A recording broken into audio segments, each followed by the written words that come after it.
This week's fluency practice is called a wild walk. And remember, when we're working on fluency, we're thinking about how to read with expression. That might mean changing your voice, your gestures, or your facial expressions to match the reader, the character, or narrator's emotions in the story. Good readers read with expression.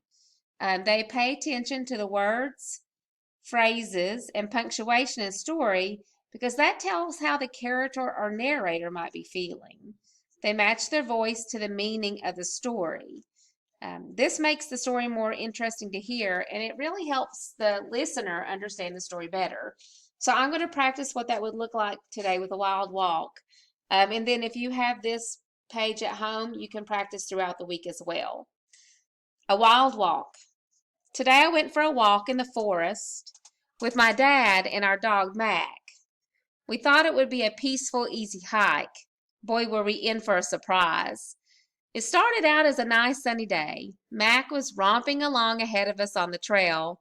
He liked to stop and sniff things like bushes and logs.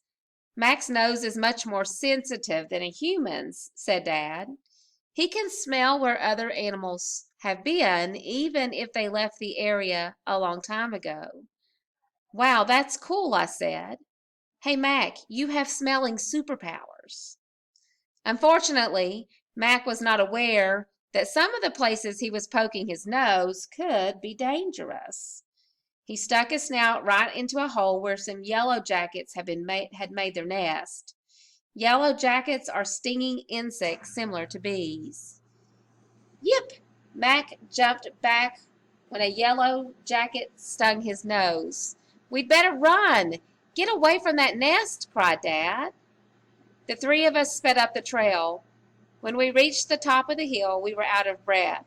We stopped to rest. That's when I felt a wet drop land on my hand, then another on my leg, on my neck, and in my eye. Oh no, now it's starting to rain, I said. There was a flash of lightning far in the distance, then a boom of thunder. Time to head home, said Dad. We'll have to go for a hike another day. Okay, so this week, whether you're at home or if you're back at school, continue practicing reading the story A Wild Walk. If you have time this week, spend some time thinking about the long vowel sounds and short vowel sounds as well. Just in this first sentence, I see several. This word dad stands out. If I break it apart, d, a, d, I can hear it has that short vowel sound in the middle. Okay.